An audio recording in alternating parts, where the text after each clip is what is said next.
and gentlemen, this is the Above the Bar podcast, a show about a middle-aged father, current events, and how these things affect my everyday life.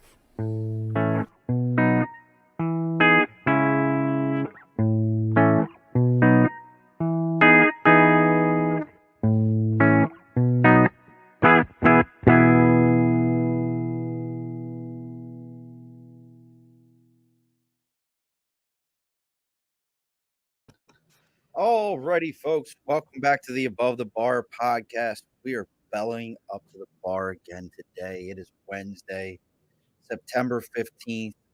We're bellying up to the bar with, she probably have her own like Survivor series, not like WWE Survivor series, WWF Survivor series is better, but like her own Survivor series, her own gig. You know, tagline, you can't beat it, I'll stick around for this. The tagline is 38 triple D. Nobody at the bar is not paying attention to that, but it's a journey, much tribulation to thriving in all things, coming to us. And I didn't even know they had internet in Maine. You're in Maine, right? You're in Maine? No, I'm in Louisiana. Louisiana. Oh, why did I think you were in Maine? Because I used to live in New Hampshire, and I actually was in Maine last weekend for a wedding. That's what it was, because I knew we talked about Maine. We have with us Miss Michaela S. Cox, author of Now I See by Michaela S. Cox. Welcome to the bar. Hi, I'm glad to be here. There you go. So Michaela's going to talk to us. She's got 9 books out as of this moment. She's going to talk to us about what she's been writing about, what's been going on. But as always, before the bar can really open up, the lights can turn on and we can do everything that we're supposed to do. We've got to go ahead and do some housekeeping. As always, if you've got your thing, like Michaela has her books, maybe she'll send us a sticker for her books. Maybe. Is there any stickers for your books? Did you make stickers? No. I could though. You should make a sticker and for your books. But if you had a cause, your thing, we always have our board, sticker and a cause. If you have something you believe in, whether it be another podcast, whether it be a cause you're pushing for, whether it be something like breast cancer awareness, whatever it is that you're doing, send me that sticker. Hit me with a direct message. Facebook is the Above the Bar podcast, Instagram, the Above the Bar podcast, or our Twitter is at Above the Bar 4. Send me an email, the Above the Bar podcast at Gmail. Send that to me. Let me know what you got going on. And I'll give you the address where to send it. You read that to me. We'll go ahead and put your sticker up on the bar. I think it's a great thing to get a little bit of awareness out. Also, if you're listening to the live version of this on Facebook and Twitter, or excuse me, Facebook and YouTube, fuck, you can't watch it on Twitter, Facebook and YouTube, take a moment. Make sure you like and subscribe. Make sure you open your phone and whatever type of app you use to listen to podcasts, you put our show on there so that we can listen to it. You can listen to it on the next day, because did you know, Michaela, that if people make comments while we're live, I read those comments live? Ooh, that's a cool feature. So if you send me a comment live and then you put it on here, I will read your comment back so that everyone can hear your comment and everyone knows what you got going on. That being said, the most important part, I can't say it's the most important part. We have our sponsor, Media by Dibs. Media by Dibs, your connection for all things media, from logos to marketing campaigns to flyers and more. He's got do you like hockey? I don't like hockey, but he's got hockey jerseys. Do you like hockey? I do basketball. Say basketball. Maybe we can get him to do a basketball jersey, the Above the Bar basketball jersey. I want him to do softball shirts for me. That'd be cool too. Say it's a very bar theme. Everybody knows a good bar softball league. Yeah. But is making your ideas a reality. If you mention Belly Up to the Bar, you're going to get a 10% discount on your media order. He's got shirts, he's got anything you need, and he's going to give you a free consultation on whatever you need. So we've got that. But the last thing, now this is probably a little bit more important, Michaela. Everybody needs to take a moment and share this podcast to everything that you belong to on Facebook. It doesn't matter. Who cares? You share it everywhere. And then all those yard sale sites are going to kick you off. What do you think of that, Michaela? Get kicked off all your yard sale sites. There you go. Do you belong to a bunch of those Facebook yard sale sites? Not really. Now you live in now. Before we get into the books, I gotta ask you. So you're living in Louisiana? Yes, not my personal preference, but Why, whatever. why not? I You're still live down there. it's okay, but the problem is you're about 5 to 7 hours from anywhere decent. Well, most people drive, right? Well, guess what? I don't. So, Now, hey, tell everybody why you don't drive. because I'm legally blind, it's not a good idea for anybody, and dang sure for y'all. So, I have to like fly or have someone take me somewhere. So, if I could get in a car in my own right, whatever, probably wouldn't care, but I don't. And so that's kind of a thing. And then like our politics in Louisiana pretty much suck, but that's a whole nother story. So Well, now where are you originally from? I'm a Texas girl. I claim that. Do you don't for a woman who's legally blind, you don't stay put real well, do you? No. Because now we were living in New Hampshire. Now you're in Louisiana, born Yeah. in Texas. Yeah. Where else have we lived? That's pretty much it. I was in Texas from birth until '88 when I was 9.5. My family moved here in Louisiana. I lived in Louisiana to 2007 when I moved to New Hampshire. And then I lived in New Hampshire until 2017 until I had to move back to Louisiana, or as I call it, Louisiana. Really, you don't like what I'm so like I hear you with the whole travel thing, but I've been to Louisiana. I loved me some Louisiana. Well, you were probably in the South Louisiana part of it and not the northern, boring, very I bland part of went Louisiana. to New Orleans. I went to New Orleans. I mean, Yeah, exactly. That's what everyone thinks of. I don't live there. I live 5 hours north of it. So, well, you've already got some fans. We got Tim jumped on already. He Nice. actually is who introduced me to Dibs. Dibs is definitely branching out, Tim, and it's good to see you back here. He was like the original #1 fan. Cool. Dylan Burchett, who is actually my buddy Keith, who lives in Kentucky, who comes on all the time. He's a phenomenal comedian. Make sure you go find Keith Burr Comedy. He says, "Hey, Michaela." So so you're already so 9. So let's start with 9 by the end of this month. I'm hoping to release on time on September 28th, so I'll be there soon enough. Well, let's start with the 38 triple D. Mm-hmm. Tell everybody what, like you and I have talked about. Well, let me hold on, before I even get into that story. So everybody who knows me knows I've been podcasting since June of last year. Every week I do this. I have never had somebody reach out to me. I was sitting at my kitchen table and my phone rings with this random number. I'm the guy who answers all the calls from the people who want to give me new car insurance or renew my warranty or whatever it is. I'm the guy who answers all those calls, because in the line of work I do, I just don't know who's calling me. Exactly. So I have to answer calls. And because there's no long distance anymore, I mean, I still have my New Hampshire number and I live in Louisiana. So you get it. So my phone rings and it's a New Hampshire phone number. I'm like, who the hell is calling me from New Hampshire? I hear this Louisiana. I hear this twangy voice on the other end go, "Hey, I want to be on your podcast. I got your message." I'm like, who is it? I'm Michaela. This is my, like, she goes into, like, she tells me the whole story. And I'm like, okay, sounds good to me. I'm down with it. Shit. Okay, put it on there. I was following your instructions, by the way. Which I did have instructions that said, hey, for, again, in the line of work I do, I'm always like, here, if you want to get a hold of me, this is the number. Just call this number. Which is what I did. I was following your instructions. And that's what you asked for when you put it out in the universe. And she jumped right on there, and I was like, all right. But then again, Michaela is the kindest soul. In my move, I forgot to put it on my calendar, and I put everything on my calendar. So I do it. But I do an entire show, and I get done the show, and I'm sitting here, and all of a sudden, my phone rings again. Hello? Hey, it's Michaela. Were we supposed to be on tonight? I'm like, oh, shit, yeah. I forgot about that. Yeah. Like this whole thing. So folks, we get to be privy to the 9th book because I screwed up. So that's the good thing. So that gives me cheers. It always works out. It washes out in the end. It absolutely washes out in the end. So problems, easy fixes. So tell everybody what 38 Triple D is, and kind of the birth of. I mean, 9 books is huge. I don't care who you are.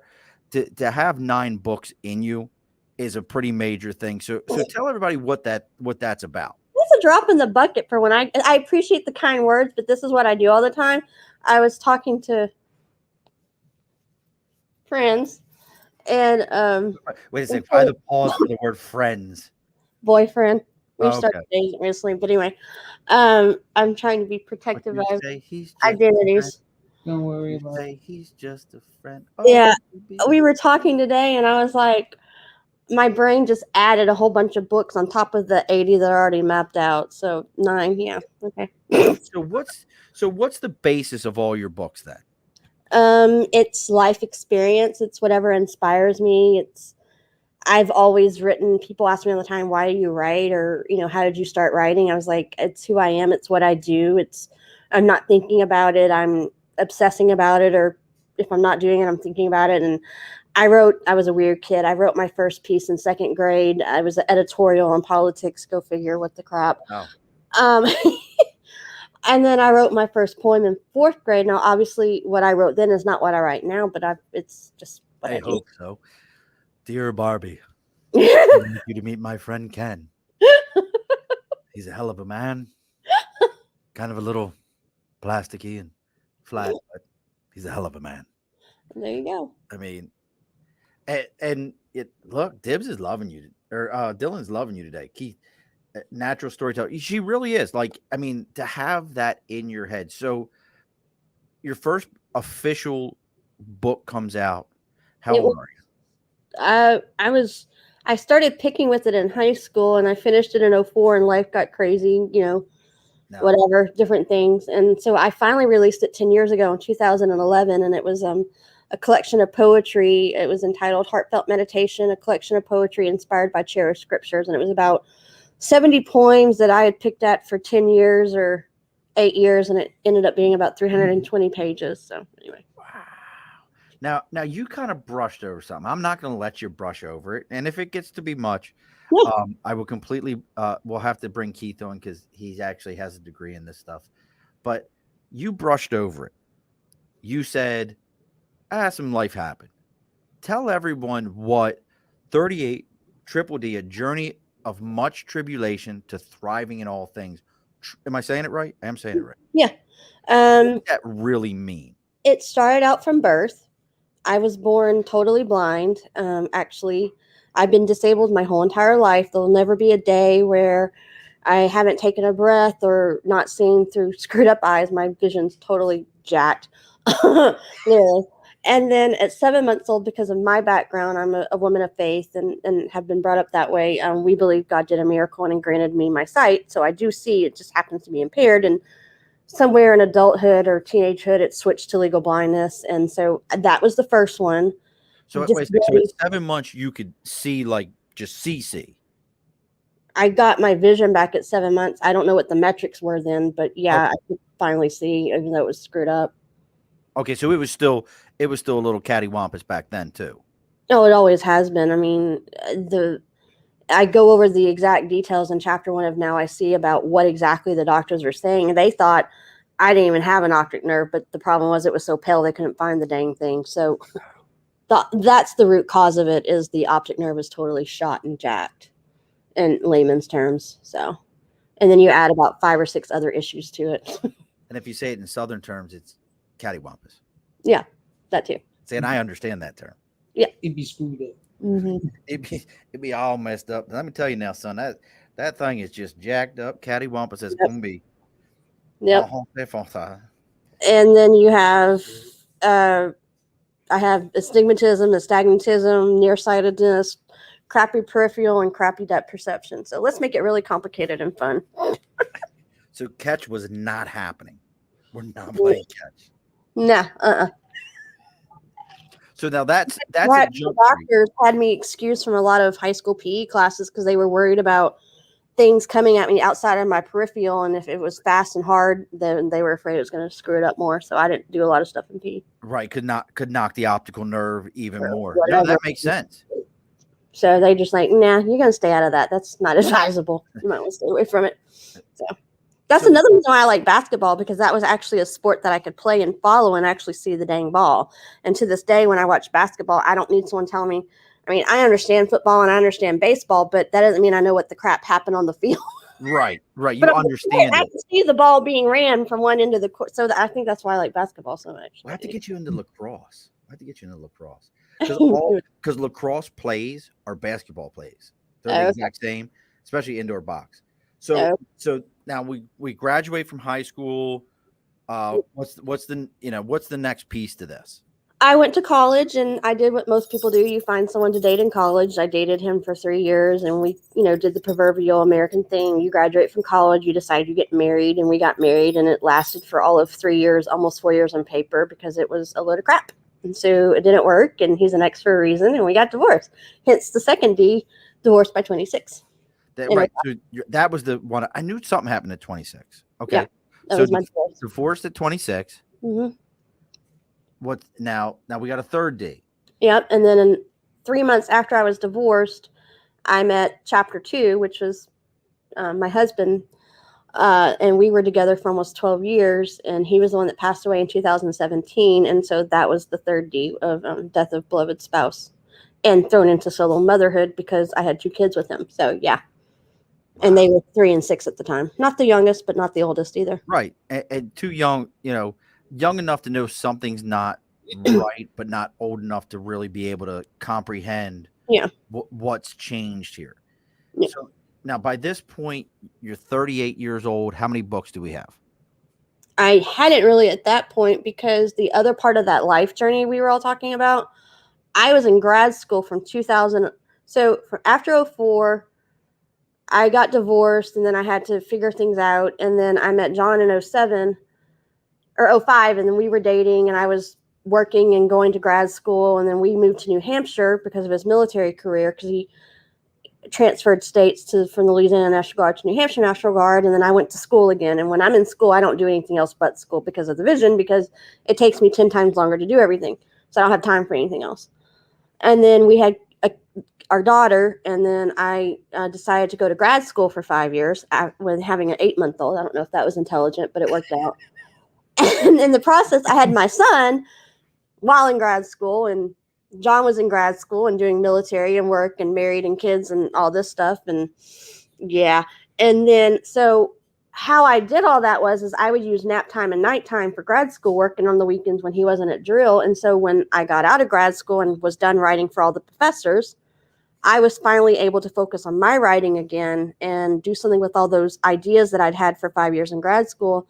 And I had written 2, almost done with a 3rd book in New Hampshire that year. And then all hell broke loose in April of 2017 when he passed away. And so then I had to, put the brakes on everything and get our life back together and situated. And then it was in 2018, I was finally able to start writing again. And then I started publishing in 2019, which is when the first book of the last 7 came out. Wait a second. So we're not talking like the 9th book that comes out September 28th. Do we have a title? And take a double shot, 2 breaths, ready, set, go. A continuing journey through motherhood. This is the second one of my motherhood series. That's a long ass title. That's fucking long. That's why I rattle through them, because they're like long.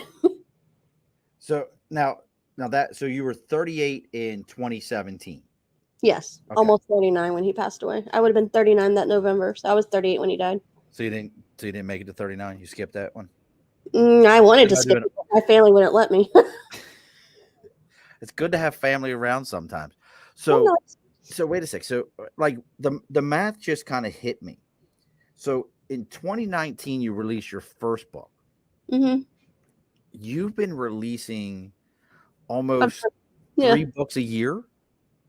Kind of, yeah. I need to release 6 next year, and I have 2 more.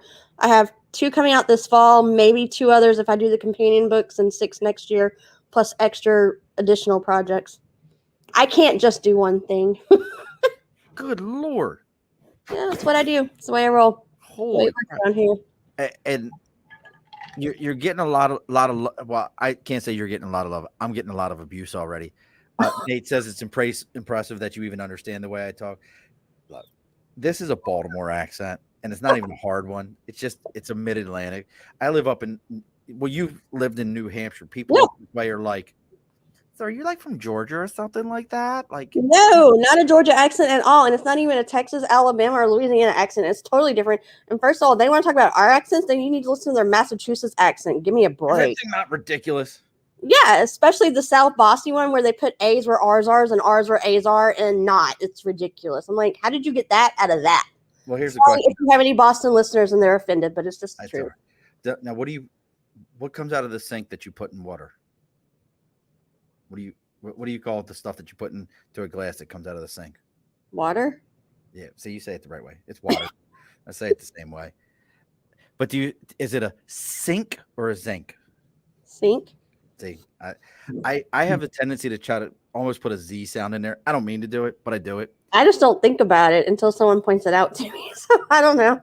So I've told this story a bunch of times. That I had a coworker many moons ago, and I was in the Marine Corps, and I was getting out of the shower. Thank you for your service. Well, thank you. And I was 1 second here. So I was getting out of the shower, and I was like, "Hey man, can you grab my towel for me?" He goes, "What?" I said, "My towel, man. Grab my towel." He said, "Man, say that one more time." I said, "Grab my towel." He said, "Bro, this could end up as an ass whooping in a moment. Spell it." I said, "Towel, TOWELASSHOL." And he goes, "All right, man." He thought I was saying tail, TAIL. No. I was like, "Nope, not it." So at least we speak the same similar languages and we can understand each other. Yes. But you were like, look, like Keith says in Southern, it's "I can't see shit, man." That's true. Tim says, "Wait, at 7:35, Sean's bourbon number 3, Michaela, his eyes are all cattywampus." No, Nathan. I don't know if rugby's the same way or not. He says, "Correction, 8:35. He's on Louisiana time." And Keith again, Bostonian isn't an accent; it's an entire region of people using English language incorrectly. Well, that's true, but still, it is an accent, especially Southie Boston. It's such a thing. So all the books, are they all poetry? Is there Yeah. any that? I only have that one poetry book, and I may do more of that later, but I have so much on my plate, it's going to be a while. But I do strictly nonfiction at this point, and at this point, I have 5 series I'm building out right now. So now, what are they about? And you have the Motherhood series, which we've referenced, which will be book 2 and 3 this fall, and then now talk about that for a second. Don't glance over that. So talk about motherhood. It happened when I became a mom because, I was up in New England and New Hampshire, 26 hours away from most of my friends and family. I had a few girlfriends on the East Coast. And even though I was older becoming a mom, I was new to it. And when I say I'm a stay-at-home mom, I am literally a stay-at-home mom because guess what? I don't drive. So unless I'm with friends or people to take me places, I go nowhere. So all I had all this time was to think and ponder and like, okay, I'm going through this, whatever. All these new things. I thought, well, wait a minute. Okay, half the world approximately is women, which means probably most of them are becoming moms at some point. So right. I'm not the only one. So, well, hell, if I'm going through this, maybe they are too. So maybe I should write it down. And there you go. There's book 1 and book 2 coming out, and then hopefully book 3 this fall. And it's just a progression of what my own journey through my own motherhood has been like, and things that I think are conversation pieces or topic of discussions that might be commonality that all us moms could relate to. I'm like, oh yeah, whatever, Now what's been motherhood books? I've got another grandchild on the way. Oh, congratulations. I think that's number 48 or 72 or some shit. There's so many of them. I couldn't tell you how many. There's like, maybe, I don't know. My wife will come down and tell me how many it is at some point. There's a lot of them. We're breeders. So how's been the reception? Because I know some people can be really like, don't tell me how to raise my children. It's not about how to raise your kids. It's about, this is what I'm experiencing as a new mom, and relatable, and like just food for thought and consideration. So it's me talking through what I was discovering and what I was learning, and just putting it out there and hopefully starting conversations and maybe allowing other moms to learn stuff that might help them in their own new journeys. It's not really you need to be doing this. It's more of actually you need to be accepting of the fact that the world, you need to go tell them to go screw themselves, and they do tell you how to raise your kids because you're the mom. And we need to be comfortable in our own voices and space of we know our kids better than anybody, so we're going to do the best thing for our kids, and it doesn't matter what everybody else says. I think sometimes the voices of the world drowns out your own voice, and you don't learn how to listen to it. Now you're getting some great questions. Now, before I ask them, do you write as fast as you just said that statement? I write that. You're like, let me tell you, and I'm going to let you know, and I'm going to tell you right now, and then this is going to happen, and then we're going to let everybody else know about this happen, and then you're going to have this happen. Do you write as fast as you just said? Well, when I'm in the flow, like I was today, the man behind the curtain just said, yes. I wrote about 2,000 words today in about 2.5 hours. It was about a chapter and a half today. 2,000 words in how fast? About 2.5 hours, give or take. So now that goes right into Keith's question. He wanted to know, when you write, do you sit with a clear objective and an idea of how you're going to get there? Yes. Or you just sit and be present with the inspiration? I do get inspired for the ideas, and then I plan it out, and then I'll work because I have to have a place of organization to start from to at least guide the thoughts. And then it can change. I don't care 10 times over, but I at least have to know where I'm headed. And so I'll sit and write it. And as it's coming, there is this discussion amongst fellow writers about, do you wait for inspiration or is it more of a disciplined form, which there is something to be said for the need of inspiration, but the stroke of inspiration does not always come when you want it to. So it becomes more of a discipline. So I set out time every day to the best of my ability to start working on whatever project I'm on, and know that I have to hit certain points if I want to stay on track to get it out by a certain standpoint time. Now, what's your master's in? My master's is in political science and American government with a grad certificate in ancient classical history. My BA was sociology with a double minor in English and history. So want to. We could have like 50 podcasts. Yeah, like there's. I love ancient history. I'm such. I do too. You know, my favorite one is though, and some people think I love ancient Russian history. Oh, that is one I've not been able to explore very much, but I do find that's probably interesting, and I'm not as familiar with it as I am others, so that's probably why I would find it interesting. Love ancient Russian history, and my degree is in human resource management. Okay. Which I've often said I wish I could go back and I would actually get it in theology. Ooh, that would be a good one too. Because I've always found that you can gain so much knowledge about communities based on where they praise and how that community was built. Because if you look, so you're back to the history. You guys have like a huge Greek up until the Reformation, that's what the whole world did. It was all Catholicism. It was one religion. It was one way until the Reformation. I met somebody. So not to get into religion for a moment, and we're going to stay on the books here in a minute. I've told this story on the air. I messed up somebody one day by explaining Constantine's Reformation to him. And like Constantine the Great that did okay. Are you talking about like back in the 300s? When the first ever Christian. Yeah. That's what I thought. He did incredible stuff for furthering. Like if it wasn't, there's been a case made in history classes and books that if it wasn't for him, although he wasn't initially a Christian, and there's debate about as to when he professed and all that, that if it wasn't for him, Christianity would have, the direction of Christianity would have gone a totally different direction and may not have been what it was. I explained to somebody who was into a very, I don't even know how to, I guess the best way I can describe it, I call him a stadium Christian. Mm-hmm. Anytime you go to a church and it has stadium seating, like right. I grew up Roman Catholic, and then we sat in pews and did that whole thing. We're very athletic, a lot of kneeling, standing, sitting, very athletic faith. And I explained to him, like, yeah, you do know that, like,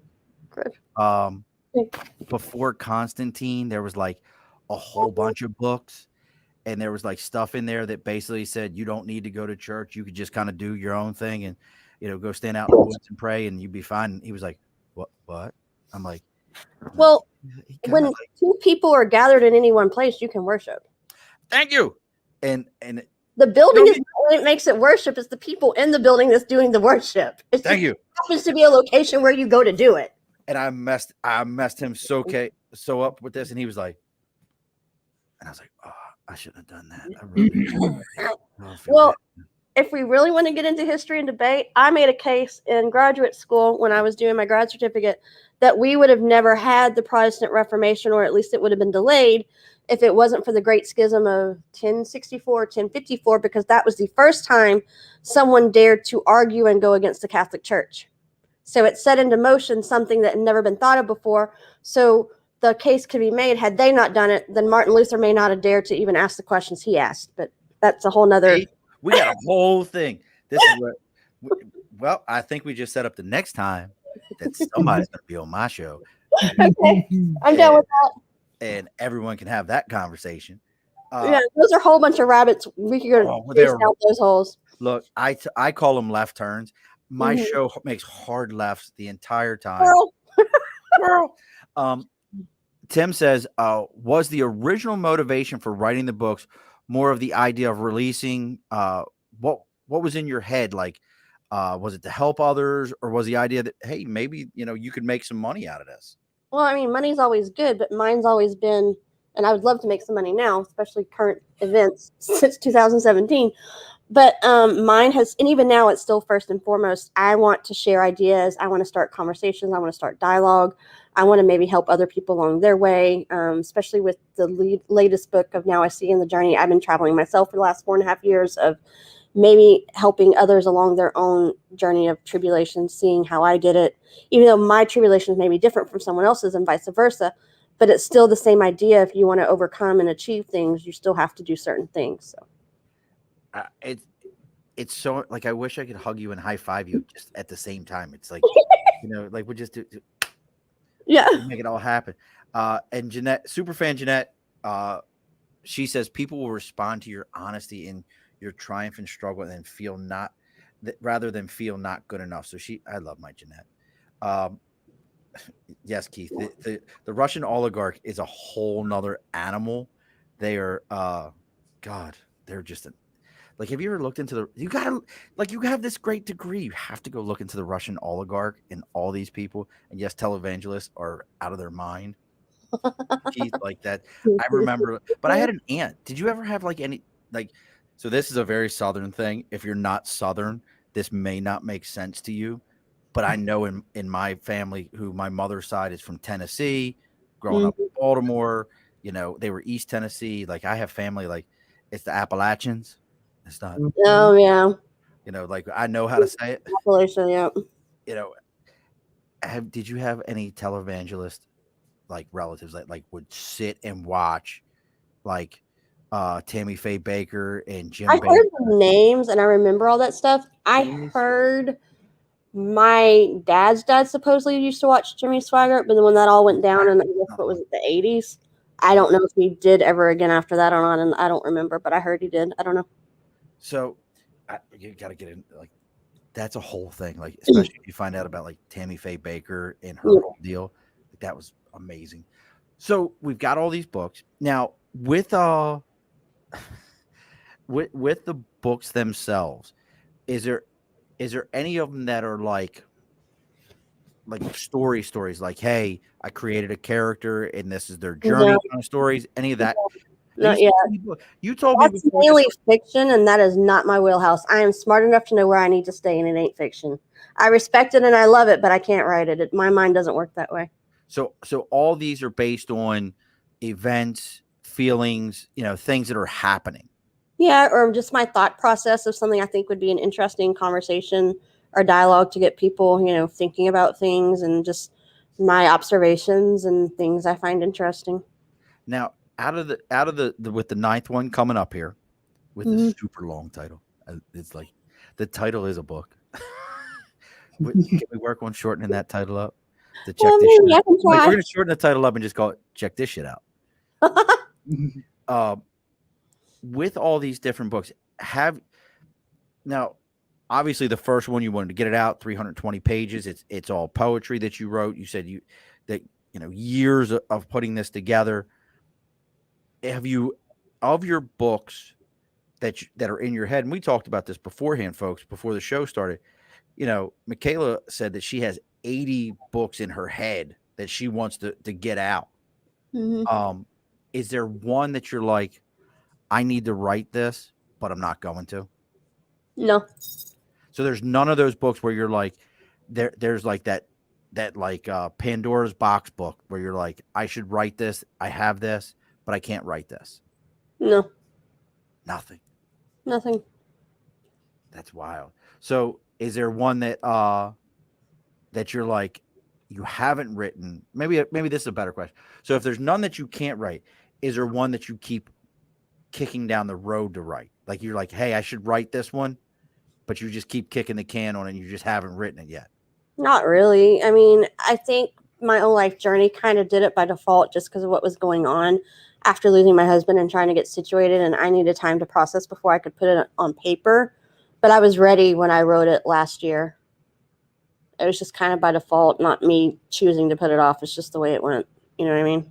Now, from from all the things that you've gone through, the whole triple D piece here, and that's not diners, drive-ins, and dives, folks. That was last week. From the whole, that's so crazy. We had two weeks of triple D. And I didn't even think about it. From that whole piece, what has, you hear people say it all the time. Oh, this helped me heal. That helped me heal. This helped the healing process. Did you feel like the writing helped the healing process, or you had always been a writer, so it was just what you did? Both. It's always what I've done. It's always what I will do, but it does help. I always have found in times of different struggles and tribulations and crisis, it can be very cathartic and very helpful. And Jeanette says, is writing a relaxing thing for you, or is it something else that you do to switch off and relax? Do you know what I mean? Like, so like some people might write to relax, but you sound like you have a very distinct process. You have widgets you have to hit. You have processes you need to be in to get it done. Is it But to me, it's not hard work. It's what I love to do. It's like when they say, do what you love and you won't work a day in your life. So it's not hard work for me. It's just what naturally flows. It was stressful when I had to write for professors and deadlines and work counts. Yeah. Academia is totally different from creative writing. So that was, but I don't do that anymore. Thank God. I'm done. Now, have you done anything? I know this might sound like a dickhead thing to say, but have you done anything with your degree? But have you been able to use that in a academic way or research or anything? I got 4 of my papers published after grad school academically, and I never thought I wanted to be academically published, but it was more of I was afraid of something I was ignorant of, and it actually didn't bother me when I did it, and I do think that's going to help me down the road. I had thought I would online teach, but that hasn't worked out. But now, since I'm doing a whole series on politics, then I actually have the piece of paper to back me up. So, yeah. Now I'm curious, what is this? Because you kind of mentioned it to me as we were getting into this, living in Louisiana. You're like, Louisiana politics sucks. Look, I haven't figured out. There's many things that I look at and I go, this really doesn't make any sense. And Southern politics is one of those, like, this doesn't make any sense, especially like Dixiecrats and all that bullshit. They're better than the Democrats we got right now. The Dixiecrats? No, Dixiecrats are horrible. They're better than the progressive ones, and if your listeners are offended by that, I apologize, but that's I live in New York, so who knows what we'll hear. But so what is your books, Keith? See, this is the southern side of my listening. Academia sucks the life out of creative writing. Yes, it does. It's a totally different animal. Absolutely. Amen. Right here. Agree. But it should be a different type of writing. Like academia writing is like writing a, how-to book. Well, you're making a case. You're putting forth an idea, a thesis statement, or a thesis proposal, and then your whole purpose is to prove or disprove a hypothesis and make your case for it. It's a totally different animal. Just different all around. All right. So, and then politics, poly is Greek for many, ticks, blood-sucking parasites. Yes. I can't argue with you, Keith. I actually love it. I enjoy it, which is weird, I know, but I've always been like that. But you'd have to know my mother, and I was raised around it, so I learned well. Now you have the next series of books. Now, is it the one coming out on the 28th as part of this, or the next one you're writing? The one on the 28th is the second book in the Motherhood series. After the Motherhood series, I have one on faith. That series is entitled Spirituality, Scripture, and Our Culture Today. I have other books coming out on that one in 2022. The third series was Before the Clock Strikes Midnight, which I wrote for my children. It is not children. It's things I want to impart to them and that I think would be helpful for other parents who are thinking about what kind of legacy do we want to leave for our kids and intentional parenting. Okay, that's 3. Well, talk about that for a second. I got to talk. Hold on. I'm going to pause you for a second because that's some pretty deep stuff. So get into that for a minute. So your third series of books is things not necessarily for kids to read, but things as a parent to impart. What were you looking to get out of that? It first came to me in 2011 when I was running around with my chicken with a head cut off because I was a relatively new mom. My daughter was 8 months, almost a year. I was in grad school going, oh my God, what did I do? I'm either worried about the housework, or I'm worried about the paper, or I need to be, like all the things. And I had no time. And I was like, I feel like I'm missing stuff and I don't want to miss out while she's still home with me, and growing up in my home. And then life. And then after John died, my husband, I really felt a strong urgency that it was important that our children, his and mine, now my son as well, know what their father would want them to take with them on their own life and journey, and they're fixing to come through the door. And so I feel like I want my kids to read these when they're older, but it also could be helpful for parents because it's what I'm saying to them, that you ever want to wonder what I want you to know for when you start your own journey in life, here's the book. I'm on an interview.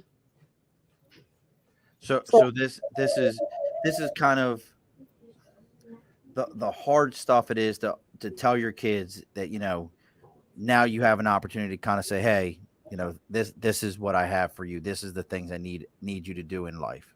Yeah. And the lessons I want you to take with you, and then the wisdom I want you to use as you go out on your own journey in life, as you travel through your journey. Well, are the kids back? Are they back? Yeah, my son just came in, and I'm wondering where the other 2 are. They are currently chasing alligators. It's Louisiana. Oh, they're not back yet. That's right. I forgot Tim dropped off. Okay. Yeah, that's South Louisiana. I forgot different people are dropping different people off. Sorry. They are currently fighting Chupacabra. They are in the backyard with Chupacabra fighting. That would be Mexico.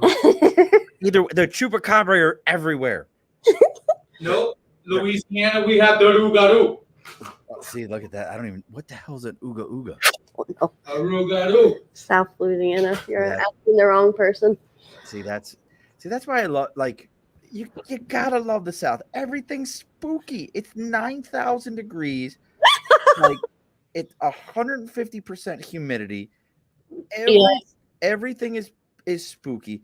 God, like I so miss the South. I might get off on a rant for a minute. I miss living in North Carolina. Ooh, North Carolina's nice. Good area. I loved Eastern North Carolina. It was so amazing. The food was right. The people were good.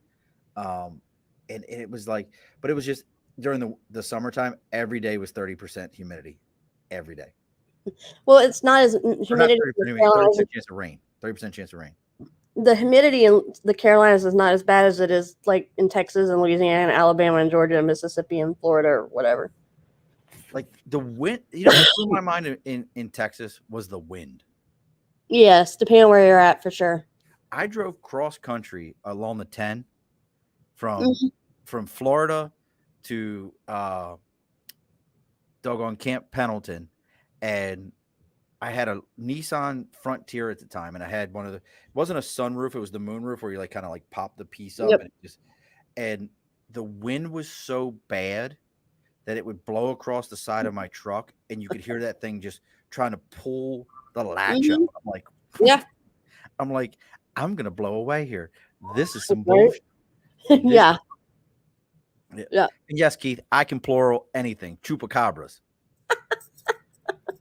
Don't worry about that bullshit. So the Motherhood series, the Faith series, the one for my kids, but also to help parents. Then I did one in politics, which actually came out before the clock strikes midnight, which was called We the People Are ? And it's not so much about who's right or who's wrong. It's more of let's educate and learn, whether you agree or disagree. This is what America's supposed to be. And you need to understand, just like in any game you would play in a sport, you have to know the rules of the game to play it. And if you want to expect it to play well, whether you like the rules or not, it's not the issue, but you need to understand them. And then if you want to go change them, go change them. But you need to know the rules and understand what this is about and what it's supposed to be. So I did that one. I've got to do another one for 2022. And then the last series, newest series, is the one that we were talking about, the Now I See book. So I'm curious of your political series because you're smart into this stuff. Yeah. You know, now I do have to ask this question. So you took a poli-sci degree. Mm-hmm. How many jocks were in that class? I really don't know, because when I did my master's, it was all online. So I didn't go brick and mortar. I did my undergraduate in brick and mortar, but the only way to make life work in graduate school and then 2 kids and husband in grad school and military was to do it online wherever I was at in my house. And I didn't have to go to campus or worry about daycare or driving or any of that crap. Because I always feel like poli-sci is the jock degree. Like, not necessarily, but it could be. Like it's just all like any sports movie, they're always like, "What's your degree in?" It's poli-sci. Poli-sci. Like that's the one jock degree is the poli-sci degree. So tell me, I'm curious. Like I always find political views interesting to me, and we're not trying to get into like a right. Political debate or nothing here, folks. If you have your opinion, you know what? Opinions are like assholes. Everybody's got one and all of them stink. So save it. I'm just always curious, especially when somebody says, "Hey, I wrote a book that didn't slant one way or another." Like, how were you able to create a book and talk about those ways, but not slant it one direction or another? I mean, there is a section in the book that says "We the People's Voice," and because I'm a member of We the People, I have a voice in it too. So I did put forth some of my own ideas. And what's We the People? How I feel. What's We the People? It's the title of the book, and it's referring to the being 3 words of the preamble of the Constitution. Gotcha. Okay, I thought it was like another organization or something. Mm-mm. It's the title of the book. We the People are defining and exploring who we are as a people, society, and a nation. Another long title, yes, I know. And look at that, the title's its own book.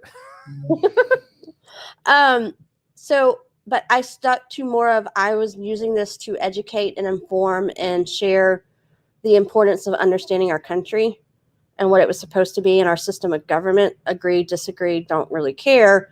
But as of now, until they change it, it is what it is. And meaning people need to understand that, especially if they want to be a member of We the People and actually contribute. Interesting. So here's always the question I ask when that, do you get into the fact that it's a Masonic country? Do you get into that? Well, I was focused on understanding what We the People do, the role of it, the definition of it, how it was ratified, and the fact that it was We the People that ratified it, which means it really is a government of We the People because we're the ones that approved it, which a lot of people don't understand probably, and just the ins and outs of the different parts of that and some issues that we that relate to that. And I'm always first going to come from a constitutional standpoint. So I'm getting picked on because I said poli-sci is always the jock degree in every movie. Everybody's like, yes, jocks don't go to class. The books could hurt their sports hands. Yes, they could, Keith. And my buddy Tom says it's only in movies, Sean. Yes, I know it's only in movies, but every movie does that. It's like the poli-sci degree. So I was just double checking. She said she likes basketball. She could have been playing basketball. I did 4th through 8th grade, and then I had to give it up because speech tournaments and basketball games are on the same day, and I couldn't be in 2 places at once. So I strictly stayed focused on speech and drama the rest of my high school endeavors and career. Favorite play you did? Probably The Miracle Worker when I was in 9th grade because I got to be the young Helen Keller. So I thought it was kind of appropriate considering. Like there's a whole thing to unbox right there. Like that's a whole thing that somebody said, "Hey, can we get the visually impaired girl to play Helen Keller?" I did. At no point was it like, "Well, great, this is awesome. I get to play a leading role in this play," or was it like, "Really? Like really like?" No, it didn't bother me at all. It made sense. I often have respected her and thought much of her life. Now, granted, she had it worse than me because she was deaf and blind, but still, I relate to the character and the person's life. Well, Helen Keller's an amazing story. Anyone who doesn't understand, we've all you made it probably maybe it's a generational thing to make a Helen Keller joke. I don't know, but somebody has made that joke, and then you turn around and you're like, did you understand what this young girl was able to do? This is like she figured out how to unlock her own internal voice when no one could. And well, if I remember correctly, Anne Sullivan, her instructor, had a large piece to that because the way I understood the story, and like I said, that was 9th grade, so it's been a long time since I looked at it. No one could really figure out what to do with her until she got cross paths with Anne Sullivan, and that kind of was the game changer for her, if I remember correctly. Well, her form of sign, it's all in the palm of the hand, isn't it? Yes, because that allowed her to feel the movement on her hand when she couldn't hear or see. It's impressive. It's one of those kind of things, like take a moment and you realize, and some people are like, oh, well, that's great, Helen Keller. No, folks, guess what? There's people still dealing with that. Like I've watched a few things where they still teach that. There's still people who deal with this, and now at an early and young age, they're able to teach them their voice. Yes. Very impressive. So it really just goes to the human spirit and the idea of once the mind is set on something and determined and persistent, you can do whatever the crap you want. Yeah, there's no holding it back at that point. Yep. And you're proof of that. Like Michaela, I'm so impressed by you. I have to tell you, I really have to, because let's be honest with ourselves. You could have very easily been that type of person to say, oh, woe is me. This is my lot in life. I'm not going to do anything. This has happened. Oh, well. And your family could have let you do that also. Let's be honest. But I wasn't raised that way, and we didn't play that card. That's what I was about to say. Your family could have let you been that person to say, oh, woe is you. Look, leave my little girl alone. She's got this problem, this issue. So hopefully you high five your mom.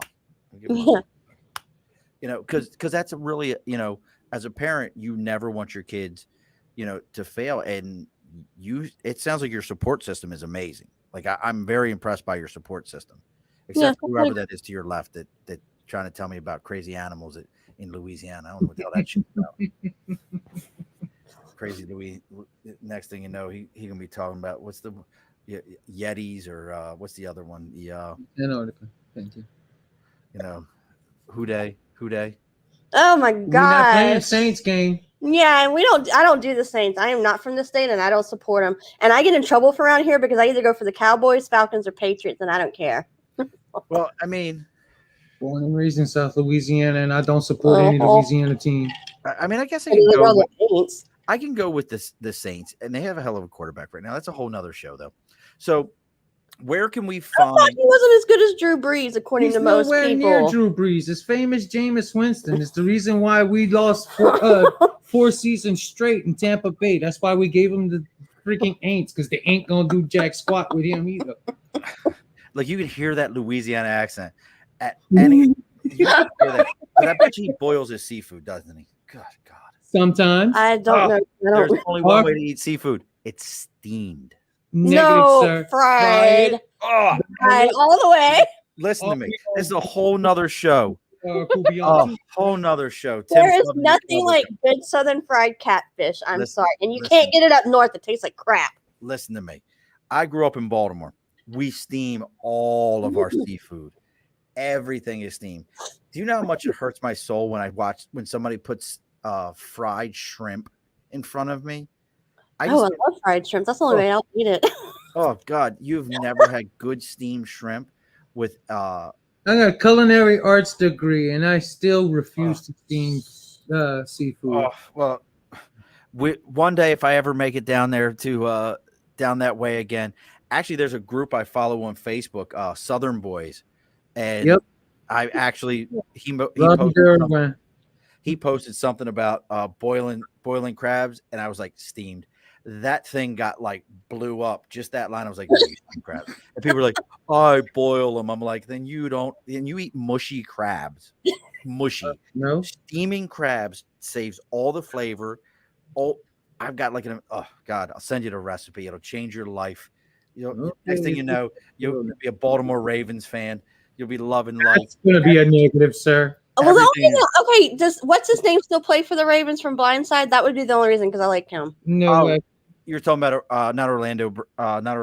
Michael Yeah. Orr or whatever his name Michael is. Orr. Michael Orr transferred or Yeah, got okay. traded about 2 or 3 seasons ago. Was an amazing player. We just had Benny Anderson. Who was Because he did play for the Ravens, right? Yes, that's Absolutely. That's what I thought. Look, Keith says we don't all dive in and eat them out of the pond in like Louisiana. Yeah. He's from Kentucky. He's drunk on bourbon right now. Don't worry about it. He's eating leftover horse from the Derby. So let's talk about, because before your interview gets hijacked here, Michaela, and I want everybody to know about Michaela 38 Triple D, a journey of much tribulation and thriving in all things. Where can we find these books? All on Amazon, and I have my own website. And what is that website? myheartfeltmeditations.com. And it's all just like that, one word, myheartfeltmeditations.com. Mm-hmm. So all the books are in there. Does that bring you over to Amazon or what? It can, like, there's a book section and there's a link to, when you look at each book, there's a link to the Amazon. And then at the top of my website, you have all of my social medias, including my, what's called on Amazon, Author Central page, and it'll take you to that. And I know your Instagram is now I see 779. Now I see 779. Everybody that's on here listening, all my listeners, take a moment, go follow Michaela's Instagram page, blow it up for the day. Now I see 779. So make sure we do that. Go out and purchase one of her books. Go into Amazon. Have you done the Audible thing where Not yet, but I'm working on that because that's very important to me, because that's basically since 5th grade how I've done everything to include grad school. Right. So I find great value in it, but it's just a matter of, it's more of an investment and I have to find the people to do it. But I am working on that because I want every book that I ever do to be on Audible. There's much value in that. Now, somebody I recently, one of my recent guests, God, I'm having a brain fart right now. He has a book called Slime Girl, and it's a really neat story. But what he did was he actually had, I guess you can put a chapter of your book onto Audible and people will read it and you can pick the person to be your reader. Oh, okay. I'll have to look into that. Yeah, I'm not sure how it works. I'd be fibbing to you if I told you I knew how it works. But, this is what he said is you put a chapter on there, people are able to read through it, and you pick the person you want to be your person reading your books. Who knows? You could find the person that reads all your books. Yeah. If you want, I can read your books like this and say, look here, we could read every single one of these. Okay. So, let's see. Tim says, if you do an Audible book, please have, because I told you read so you talk so fast. Tim said, if you do an Audible book, you got to slow down or you'll get the whole book done in 5 minutes. I won't be doing it because it would take me a really long time, even though I wrote them, to actually sit through and read them, because this is why I had readers and did everything on Audible and from 5th grade on, whether it was elementary or middle school or high school or college or grad school, because of the optic nerve. And what that actually means is when your optic nerve is not the right color, like mine is not, and not the right shape, which for most people that are normal visually, your color of your optic nerve is purple. Mine's the color of a manila folder, which basically means the blood is not able to go through in the way it should. So therefore, it doesn't process what's supposed to be sent to the brain that tells your eyes what to perceive. So it takes me a really long time. So as much as I would love to be an avid reader, I can't do it physically. I have to do it audibly. So it takes me, on a good day, which is depending on all the different environmental factors, I might get 2 or 3 pages read in 30 minutes. That's it. If you had to physically read it. Yeah. So that's why I won't be recording the books, because they would never get done. Because we're getting ready, we're going to put a bow on this. We're going to pull the lights on the bar here for a moment. But Tim brought up one of my favorite words to ask people to say. What do you call the first 5 to 6 years of school? It begins with an E. What do you call that? Elementary school. Or if you're from other places, some people call it grammar school, but I've always called it elementary. Elementary, grammar. Do you know what they call it up here in Albany? Or Elementary school. Okay. Elementary. Elementary. Alrighty Somebody- then. and somebody told me I was a liar, so I called my kids' elementary school, and I played the audible for it, and it said, "Welcome to blank blank blank elementary school." Okay. And I was like, "This is the school saying it." Yeah. I don't know. Get wrong. See, look, Keith, elementary. I don't know how they do it. So one more time, because we're getting ready. We're gonna put a bow on this thing here, folks. Where, and this is the latest book that you can find is Now I See by Michaela S Cox. So make sure you get out there and look up Now I See. It's on Amazon Books. It's easy to find. If you're following us on Instagram, Facebook, Twitter, I've been posting that cover all week long so that everyone can take a look at it. Make sure you go out and take a look at it. One more time, your website is myheartfeltmeditations.com. myheartfeltmeditations.com. Nothing, no strange lettering, no nothing. It's straight up myheartfeltmeditations.com. You got it. So make sure we all get on there. Get yourself a copy of one of Michaela's books, one of her 70,000 books that she's already written. I have a book that I started writing, and I've talked to a couple of writers, and I'm like, I have the whole story done in my head. I need to tell it to somebody so they can write it for me. Actually, a trick of the trade. It doesn't work for me because it's not how my brain works, because I actually need to be in the process of writing it or typing out and thinking it through. The program that I learned how to do all this through selfpublishing.school, a lot of them will speak it. Like there's like all these recording programs and they'll speak it and it goes quicker, and then they'll transcribe it into like a Word doc or a Google doc or whatever. So just FYI, you could do it that way. I may need that because like I actually have a 3-book series, sci-fi book Nice. because I in my head that's all completely based, and one of them is about Chupacabra. Okay. It's a whole thing. But Cool. so we can all find you on your site, on Yes. Amazon. Yes. Soon, we're gonna get the smooth, silky sounds of Keith's voice from Kentucky to read your book. We got to get Keith at least a chapter to read it, and then put it out there just because it'll be entertaining, no matter what it is. You should have Keith read your first book, the poetry. That'll be amazing. That would just be so great. Excuse me. We know that the Instagram is Now I See 779. What else? What other places can they find you? I'm on Facebook. I have a personal profile, but I also have like a writing page, and I forget. I think it's Heartfelt Meditations. It is Heartfelt Meditations. Yep. And Tim just said Michaela was lovely. Well, thank you. So any other places, any upcoming events? Do you go like do book signings, anything coming up like that somebody might be able to find you? No, not really. COVID's kind of changed that, and a lot of people are doing a lot of kind of what we're doing now. This has become the new, what people would say, book tour. You're doing it through podcasting.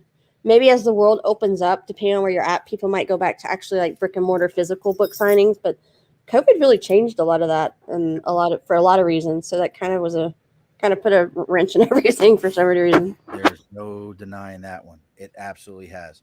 So, Michaela, you are a wonderful person, and I thank you for following up to the bar with us. Now, I did forget to tell you when we're done here, don't go anywhere. I gotta talk to you for a minute. Don't go nowhere. Nope, I'll stay. We'll talk for a moment. As always, folks, if you're enjoying this, make sure you take your phone, go onto your podcasting app, whether it be Apple, whether it be Spotify, whatever you're on, and make sure that you're subscribing. Take your neighbor's phone, take a random person's phone on the bus or the train or whatever thing you're on, and take their device and go on there. And if they don't have a podcast app, download it onto their phone and then make them like it and make them put 5 stars. They'll love you for it. Everybody appreciates when you just take things out of their hand. Just steal the shit right out and be like, give me your phone. And when this is over with, I'm going to harass Michaela until she puts it on her phone. And it's all audible, so you don't have to read nothing. And Exactly. And there's 70 some of them now. We're like 70 some episodes. Nice. That's amazing, especially since I figured you'd been doing it way longer. So that's incredible the way you've just been cranking them out. Yeah. Well, it's because I have a whole, see, your thing with the writing is my thing with running my face. Okay. I have to talk to people. Yeah, I do too. I'm not good in a quiet room. No, me neither. That's why I have no problem speaking to you and other people. That's it. I'm the same way. We were at sidebar, we're at a family gathering over the weekend, and this wonderful young lady was sitting there, and she hadn't talked to anyone, and it drove me bonkers until I walked up to her and I went, "Hey, don't be so chatty." And she just started laughing, and we started a conversation. Right. She just needed someone to talk to her. Exactly. I'm like, "Don't be so chatty." She's like, "Ha ha ha." I'm like, "Let's talk." We're done. I tell people, like, just tell me when to shut up because I could go on and on and on and on forever. I am exactly the same way. So as always, folks, make sure you go ahead and do that. Take all your neighbors' phones, make them listen to us. We can always be found on Instagram at the Above the Bar Podcast, our Twitter at Above the Bar 4. Our Facebook is the Above the Bar Podcast. I know Michaela's going to go right now and be like, I'm this and sharing it to everyone. And then if you've got that sticker in a cause, send me an email at the Above the Bar Podcast. Now, as I always have to do there, Miss Michaela, as the guest, you get the last word. What is the last word as we close the bar? Life is a choice. You either get to it defines you, or you get to define it for yourself, and you need to live your best life because you get one, and go forth and thrive. All righty, folks, be sure to push your stool in. This has been an Earplug Podcast presentation, found on earplugpodcast.com, iTunes, SoundCloud, and wherever your favorite podcasts are found.